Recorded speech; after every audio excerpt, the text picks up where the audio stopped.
जय जगन्नाथ। चलतु आज बनैबा उपवास रे खाई पारुथिबा एकादशी रे खाई पारुथिबा रुटी। ये सिंगड़ा अटारे बनाजिबो। आपण कोनोसी गेहूं या अलगा कोनोसी अटार रुटी आपण एकादशी या उपवास दिन खाई परिबेनी। देखंतु ये सिंगड़ा अटारे आगो आमे टिके लुण देलु, लुण दे सारिकी गोटे पानी गरम कलु, पानी गरम करी खळी धर नेचु। खळी धर नै एटा नरम हबो, नहले आपण जे डायरेक्ट लगी करिवे ताने बहुत टाइट हबो। देखो ए कड़ारे आम पानी देलु कि गरम हो सारा लुण पकईकि से अटाटा को खड़ी धर नहींचु आपको भल भाव मालिश करनवा। यही अटा को आप एकादशी खाई पारे जोटा आप पानी फलर अटा यहाँ ताको सिंगड़ा अटा भी कहते।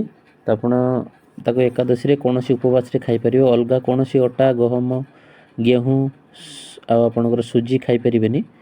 तो से आम भल भाव मिसई नवा। यहाँ कौन उपवास आप खाई पारे, उपवास आपंकर भांगनी।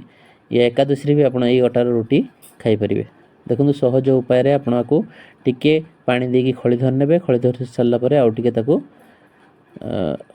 दली ने भल भाव।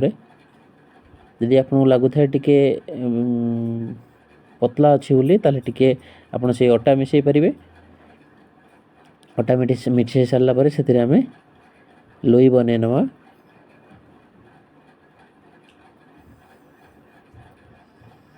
आउटे भल भाव लगे नवा। तापरे आपनकर रुटी जो साइज रे दरकार से साइज रे आम रुटी करनवा। यदि आम वीडियो आपको भल लगुता है लाइक शेयर कमेंट निश्चय करूँ।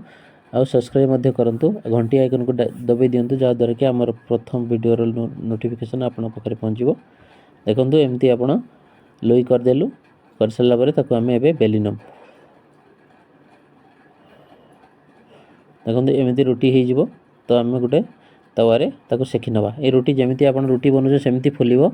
यदि आप खड़ी न धरिबे ताले से रुटी बहुत टाइट हेबो। देखो ये फुलिबा आरंभ है रुटी भल भाव एमती दी पट जाक सीझे नेबे।